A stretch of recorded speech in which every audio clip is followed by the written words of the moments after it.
Բաստուր մաչոներ ջան, այսօր պատրաստելու ենք միասին հավի կրծքամսով եփած եւ մարինացված բաստուրմա։ Ունենք այսպիսի կրծքամսեր 2 հատ։ Հիմա մենք կառանձնացնենք, ոսկորները կմաքրենք, յուղերը։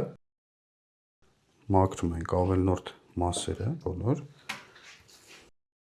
Շատ լավ է։ Մեզ պետք է այս ֆիլեն, մաքուր ֆիլեն, մենք լրիվ ոսկորները հանեցինք, յուղերը։ Ունենք այստեղ 4 հատ կրծքամիս։ Հավի կրծքամսերը մեզ մոտ 1 կիլոգրամ են։ Հիմա կպատրաստենք մարինատը։ 30 գրամ ունենք կերակրի աղ, 5 գրամ նիտրիտային աղ, 5 գրամ գրիլ մաուս, 1 գրամ ունենք սև բիբար, 1 գրամ ունենք թիմյոն, 5 գրամ ունենք շաքարավազ, 1 գրամ ունենք դեղին ներկանյութ, որը բացել ենք ջրով նախապես, 1 լիտր ունենք ջուր։ Հիմա կլցնենք ներկանյութը։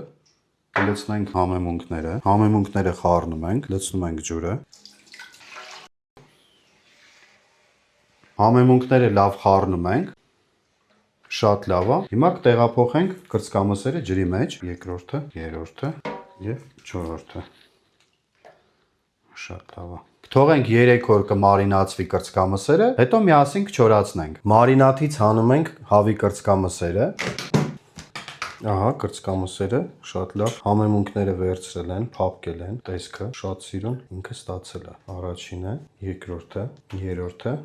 եւ չորրորդը։ Մենք այստեղ ունենք համեմունքները 3 գրամ գրիլ մաուս, 3 գրամ սև բիբար, 3 գրամ քաղցր բիբար կարմիր եւ 3 գրամ թիմյոն։ Հիմա ամբողջ համեմունքները խառնում ենք լավ եւ լցնում ենք հավի կրծքամսերի վրա։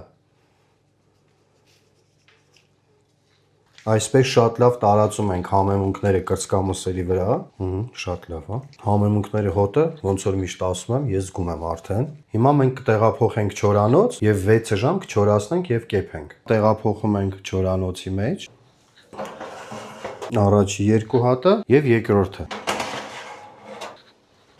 Հիմա միացնում ենք։ Ջերմաստիճանը դնում ենք 90 աստիճանի տակ 1 ժամ։ Թողենք 1 ժամ լավ ինքը կչորացնի եւ 75 աստիճանի տակ թողենք 6 ժամ ինքը համ կեփվի, համ կչորանա։ Բաստուր մաչոներ ջան, հավի կրծքամսերը չորացրեցինք, հիմա կկտրենք։ 4-ն էին, ահա, լավ չորացել են։ Այս մեկը կկտրենք։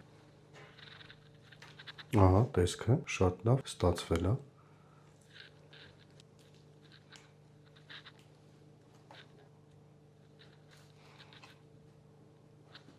Չենք մոռանում, որ եփած է ինքը, հում չի։ Հիմա ոնց որ միշտ արել ենք, էլի եփած է, փափուկ ինքը պոկվում է։ Մարինացրել ենք, չորացրել ենք եւ եփել ենք։ Նույն տեխնոլոգիայով դուք էլ պատրաստեք, շատ լավ կստացվի։